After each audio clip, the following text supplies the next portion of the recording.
തൃശൂർ കേച്ചേരിയിൽ ബസ്സുകൾ കൂട്ടിയിടിച്ച് അപകടമുണ്ടായി. 2 പേർക്ക് പരിക്കേറ്റു. പാവറട്ടിയിൽ നിന്ന് തൃശൂരിലേക്ക് പോയ ബസ്സും തമിഴ്നാട്ടിൽ നിന്ന് ഗുരുവായൂരിലേക്ക് പോയ ബസ്സുമാണ് കൂട്ടിയിടിച്ചത്. ദൃശ്യങ്ങൾ നമുക്ക് ലഭിച്ചിട്ടുണ്ട്. ആ ദൃശ്യങ്ങളിലേക്ക് ആദ്യം.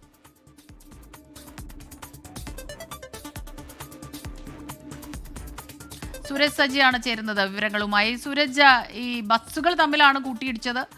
കാര്യമായ പരിക്കുകൾ ആർക്കും സംഭവിച്ചിട്ടില്ല എന്നത് ആശ്വാസമാകുന്നുവല്ലേ? പക്ഷേ ബസ്സിന്റെ പിൻവശമൊക്കെ കണ്ടാൽ വലിയ കൂട്ടിയിടി ഉണ്ടായിട്ടുണ്ട്.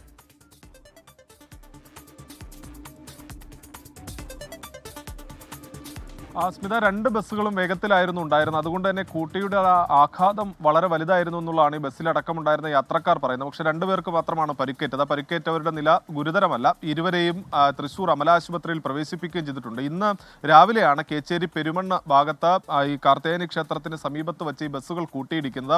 പാവർട്ടിയിൽ നിന്ന് തൃശ്ശൂരിലേക്ക് വരികയായിരുന്നു സ്വകാര്യ ബസ്. തമിഴ്നാട്ടിൽ നിന്ന് ഗുരുവായൂരിലേക്ക് പോവുകയായിരുന്നു ഈ തമിഴ്നാട് ബസ്. ഈ ഇരു ബസ്സും ഇരു ദിശയിൽ നിന്ന് എത്തുകയും പിന്നീട് കൂട്ടിയിടിക്കുകയുമായിരുന്നു. ഈ സംസ്ഥാന പാതയിൽ ഈ നിർമ്മാണ പ്രവർത്തികൾ നടക്കുന്നതിന്റെ ഭാഗമായി പെരുമണ്ണ് വഴിയായിരുന്നു ഈ ബസ്സുകളെല്ലാം തന്നെ ഈ വഴി തിരിച്ചു വിട്ടിരുന്നത്. അതുകൊണ്ട് തന്നെ ഈ സ്വകാര്യ ബസ്സുകൾ അടക്കം നിരവധി വാഹനങ്ങളാണ് ഈ മേഖലയിലൂടെ കടന്നു പോകുന്നത്. ഈ അപകടത്തിന് പിന്നാലെ വലിയ ഗതാഗത കുരുക്കായിരുന്നു ഈ റോഡിലടക്കം അനുഭവപ്പെട്ടത്. പിന്നീട് ഈ ബസ്സുകൾ 2 ഭാഗത്തേക്ക് മാറ്റിയതിനു ശേഷമാണ് ഈ ഗതാഗത കുരുക്കടക്കം മാറ്റാൻ സാധിച്ചത്. എന്തായാലും ഇപ്പോൾ ഇതുവഴിയുള്ള ഗതാഗതവും സുഗമമായിട്ടുണ്ട്. സ്മിത, സൂരജ് സജിയാണ് തൃശൂരിൽ നിന്ന് വിവരങ്ങൾ നൽകിയത്.